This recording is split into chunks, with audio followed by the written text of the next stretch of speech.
கோலி talk Kollywood news. யாரையும் காதலிக்கல, பெத்தவங்க பார்க்கும் பையனை மணப்பேன்னு சொல்றாங்க பிரியா ஆனந்த். தான் சினிமாவில் யாரையும் காதலிக்கலன்னும் அவங்க பெத்தவங்க பார்க்குற பையனை தான் மணக்க போறதாகவும் பிரியா ஆனந்த் சொல்லியிருக்காங்க. ஒரு நேரத்துல ராசி இல்லாத முத்திரை குத்தப்பட்ட நடிகைகள்ல ஒருத்தரான பிரியா ஆனந்த்.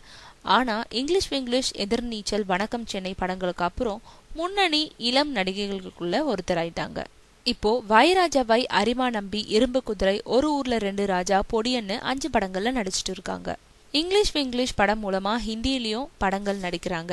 எந்த பிரச்சனையும் இல்லாத இளம் நடிகைன்ற பெயரை எல்லா டைரக்டர்கிட்டையும் அவர் பெற்றிருக்கிறது தான் அவங்களோட பிளஸ். கதைக்கு தேவையான பாத்திரம்னா கவர்ச்சியாக நடிக்கிறதுல தவறு இல்லைன்னு பழம்பெரும் சினிமா தத்துவத்தை பிரியா ஆனந்தும் தவறாம கடைபிடிக்கிறாங்க.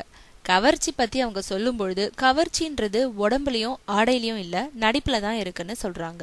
எனக்கு பிடிச்ச நடிகை ஸ்ரீதேவி, என்னோட நடிக்கிறவங்கள கௌதம் கார்த்திக் பிடித்தமானவர். எனக்கு உண்மையில கார்த்திக்கோட நடிக்க ஆசையா இருக்கு. நான் யாரையும் காதலிக்கல, அப்படி எந்த வதந்தி செய்தி வந்தாலும் அது உண்மை இல்லை. என்னோட நடிக்கும் பல நடிகர்கள் திருமணமானவங்கன்றது குறிப்பிடத்தக்கது. நான் சினிமா பார்ட்டிகளுக்கு செல்றதும் இல்லை. எனக்கு மாப்பிள்ளை பார்க்கும் பொறுப்பை எங்க அம்மா அப்பா கிட்ட விட்டுட்டேன். அவங்க பார்க்கும் மாப்பிள்ளையை தான் மணப்பேன்.